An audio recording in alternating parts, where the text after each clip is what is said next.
Beer is the most popular alcoholic drink in New Zealand. Every year we drink 71 litres per person. That's 18 dozen each every year.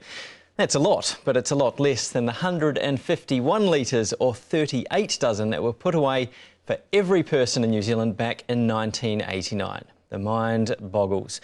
So who makes all that beer? At the moment, around 90% of all beer in New Zealand is brewed by our two largest breweries. That'd be Lion Nathan and DB. But that huge market dominance might be about to come under some serious pressure, thanks to some game-changing Kiwi ingenuity. Tristram Clayton with the invention that really could turn the global beer brewing market on its head. A lot of people like a beer, but this man's love of beer turned into a brewing obsession. You pasteurize 6 litres of, use that hot liquid to blend the dry malt extract in the liquid. With his home brew kit, Santiago Aonrato's just won an International Beer Award. I still remember the day Ian called me and there, you want to hear the news? And say, oh, probably got I don't know, a mention or a gold bronze medal or something like that. And when he said gold, it was unbelievable. Santiago won his gold medal at the Asia Beer Awards held in Singapore. The beer he entered was a Pilsner, the largest, most fiercely challenged category in the competition. And amongst the 45 other entries, some of the biggest names in the business. It's a worldwide competition, and some of those beers that you see in the shelves in the supermarket were actually gold, silver or bronze medals. Quite mind-blowing. It must be mind-blowing for you. Yeah, it is.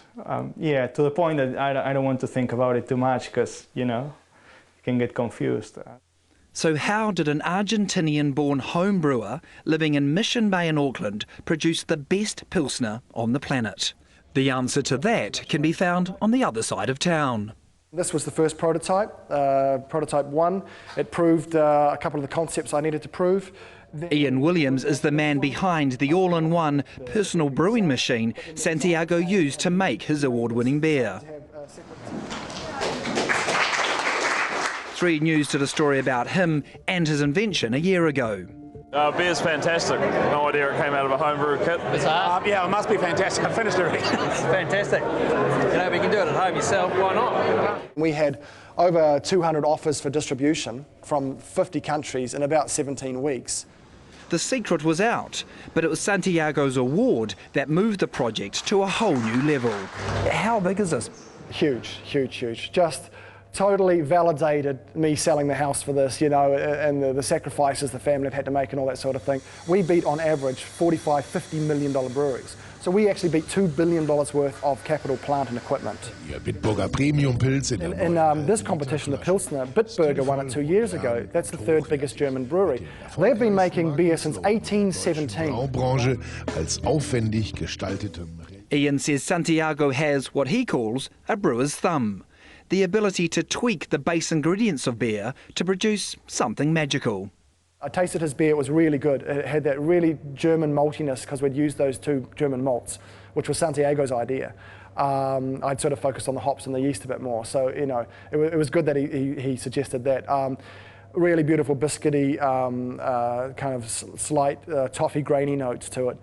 But of course, all that careful ingredient tweaking would be meaningless without some serious brewing equipment. And this is where Ian gets really passionate. This is the only brewing system in the world where the beer isn't moved, and we stick to proper brewing principles. So the beer's not oxidized. And that's really significant, and it's one of the reasons we probably had a shot at winning this gold medal. Not having to move the beer also solves one of the biggest problems faced by so many home brewers: flat beer. When I analysed that as problem number 1, I said, well, why don't we turn this into a pressure vessel where this baby here controls the pressure during fermentation. We just have it at 1 turn during fermentation and the 10% stays in, hits a spring, and then the 90% comes off, but it's all carbonated on the first day. So that whole bottling has been eliminated. And that means high quality beer can be made incredibly quickly. And how long has that taken? 7 days. So then what you've got... 7 days total. From way to go? Yeah, so 4 days fermentation, half a day cooling, and 3 days cold maturation and clarification at the same time. And you haven't lost anything in quality. Beer doesn't need a long time to become a great beer. Beer is like bread, okay? It's best fresh. It's not like wine, best aged, right? It's the opposite.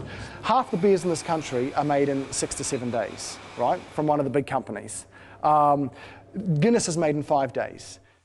So you've got the best beer in the world. It takes just 7 days to make, and you can brew it in the comfort of your own home. No wonder Ian's so excited. It's just going to be huge. So it's like all, you know, but we're like where Apple were in 1977 when they just did whatever they did. It's a big call comparing yourself to the most valuable company that's ever existed, but the numbers are compelling. The global beer market is worth more than $400 billion a year. And in New Zealand at least, 1 in 3 Kiwi males have at least dabbled in some form of home brewing. If we could get 1% in each beer country in the world, it's $1 billion business. Right. Ian already has over 450 people waiting for a machine, and that's with no advertising and a current price tag of $5,500. If we had a sub 1,000 model, say in a decade's time, 2022, because the beer is $7 a dozen, so it's 1/3 the price of supermarket beer, the payback's in months, and you're getting a fresher product, and you're having the hobby and the fun. So you have to actually, I think in the future, you'll have to have a reason not to buy one. Should the big breweries be worried? I don't know. What's 1 or 2% of the world beer market worth to them? You know, You'd take it. Yeah, I'll take it. You'll see. They'll probably be worried in about 10 years' time. In case you're wondering, 1% of the world beer market is $4 billion. But back in Mission Bay, world domination is the last thing on Santiago's mind. He's more focused on self-preservation. It's really good.